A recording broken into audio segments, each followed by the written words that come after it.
ይህ መደመራዊ የዝላይ የሽግግር ሂደት አንደኛ ወደ ውጤት መቀየር፣ ወደ ሌላ መሻገር፣ ወደፊት መስፈንጠር በውስጡ ይዛል።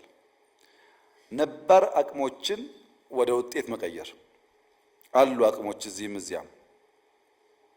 አዳዲስ ዘርፎች መፍጠር፣ ወደዚያ መሻገር፣ በዘርፎች ውስጥም የሚፈጠር ሽግሽግን መከወን፣ አዳዲስ የመልማት አቅሞች ማውጣት፣ አዳዲስ የገበያ ዕድሎችን መፍጠር፣ ያለን አቅም ማዘመን፣ ወደ ዓለም መስፈንጠር፣ መዋቅራዊ ሽግግር ማረጋገጥ፣